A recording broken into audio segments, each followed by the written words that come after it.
My name is Nick, and for a long time, I believed that my marriage was strong. Not perfect, but solid. Audrey and I had been together for years, navigating the typical ups and downs. We always managed to work through our issues, or at least that's what I thought. Looking back now, I realized that while I was holding on to the notion of a secure marriage, Audrey had already mentally checked out. It didn't happen overnight, but rather in subtle shifts. She stopped doing the small, thoughtful things she once did. Life gets stressful and moods change, so I understood that. But this was different. This wasn't just stress. People don't suddenly wake up one day and start treating their spouse like an afterthought. Such changes don't occur without a deeper reason, and I was determined to find out what that reason was. She started coming home late more often, and when I asked where she'd been, her responses were vague, almost indifferent. "Just out," she'd reply, not even bothering to look away from her phone. The few times I pressed her for more details, she would roll her eyes or sigh, acting as though I was annoying her. This was new. Audrey had never dismissed me like this before. The woman I married had once shared everything with me, sometimes down to the smallest detail. Now, I was lucky if I got more than a one-word response. Then there was the phone. It was always with her, whether she was in the living room or getting a glass of water. It was never far from her hand. Late at night, I'd notice the faint glow of the screen. "Who are you texting?" I'd ask. "Just a friend," she'd say. But when I asked which friend, her tone would snap. "Why do you care?" One night, while lying in bed, I couldn't ignore the shift any longer. I turned to her and asked, "Audrey, what's going on? Why have you been acting like this?" Without hesitation, she exhaled sharply and answered, "If I had something to say, I'd say it. Let me sleep." That response stung. Confirmed the fears I'd been suppressing. A few days later, the truth came to me in the form of a phone call from a friend. His tone was direct. "Look, I don't want to be the one to say this, but I think you should take a closer look at Audrey. I saw her with a man, and it didn't look like just friends." I was speechless. My first instinct was to reject it. No, not Audrey. Not my wife. There had to be some mistake. But then I thought about how she had been acting. The distance, the secrecy, the late nights, the locked phone, the shift in her attitude, and I realized something chilling. This wasn't out of the blue. I wanted to deny it, but deep down, I knew he was right. I had suspected something was off with Audrey for a while, but knowing it and proving it were two entirely different things. I needed undeniable proof, and that meant I had to start with her phone. Audrey had always been protective of it, but recently it had gone beyond typical privacy. She kept it on her at all times, even when stepping outside briefly. When she used it, she'd angle the screen away from me. That alone was suspicious, but I needed more than just a hunch. One night, I got the chance I'd been waiting for. She left her phone on the couch while stepping into the bathroom. My heart raced as I reached for it. This was my moment. I swiped up to unlock the phone, but the screen remained locked. My worst suspicion was confirmed. The password had been changed. I tried the old one anyway, but it didn't work.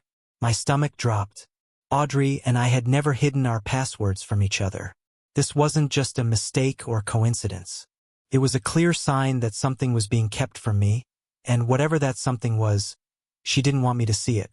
If I couldn't get access to her phone, I needed to find another way. I had to see things with my own eyes. A few days later, the opportunity finally presented itself. Audrey casually mentioned she was stepping out to run an errand.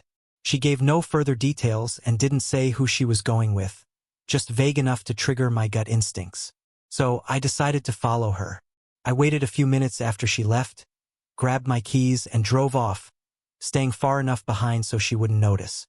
I followed her through several streets until she stopped in front of an unfamiliar house. She got out of the car and walked right up to the door, knocking with the ease of someone who had done it before. When the door opened, there he was, a man I didn't recognize. He wasn't surprised to see her. In fact, he smiled and stepped aside to let her in. The door closed behind them, and just like that, my wife was inside another man's home. I didn't approach. I didn't confront her. I didn't make a scene. I just took pictures, documenting everything. After a few minutes of staring at the house and the reality of my marriage unraveling, I quietly started my car and drove home. She came back that night, acting as if nothing had changed. That was the part that hurt the most. I knew I had waited long enough. I called her into the living room and told her to sit down. She sighed, obviously annoyed, but she complied. She crossed her arms, her eyes fixed on me, signaling she thought she had better things to do. I took a deep breath, looked her directly in the eye, and calmly said, "I want you to end whatever this is or we're done." I didn't shout. I didn't threaten. I simply laid it out as a fact. She frowned, shaking her head. "I don't know what you're talking about," she said, her tone flat. "There's nothing going on." I pulled out my phone and turned the screen toward her. The pictures were right there. Clear shots of her walking into his house, laughing with him. I watched her face as she looked at them. Just for a second, just a split second, she looked caught. Then, just as quickly, her expression shifted. The guilt vanished, replaced by something else. Anger. "You followed me? That's insane," she snapped. "You don't trust me, so now you're stalking me? That's sick, Nick." I felt something cold wash over me. She wasn't sorry. She wasn't even embarrassed.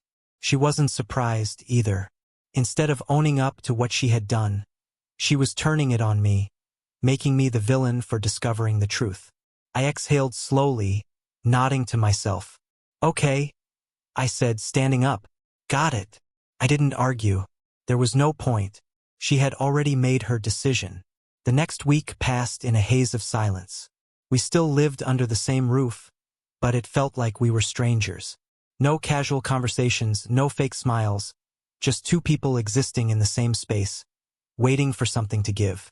She didn't attempt to explain herself, and I didn't expect her to. I already knew she wasn't going to stop seeing him. I wasn't going to beg her to be faithful. That wasn't love, it was desperation. And I wasn't desperate. So, while she continued pretending like nothing had changed, I realized that everything already had.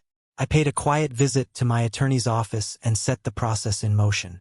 If Audrey was so eager to be with him, then she was welcome to him. But she wasn't going to drag me down along the way.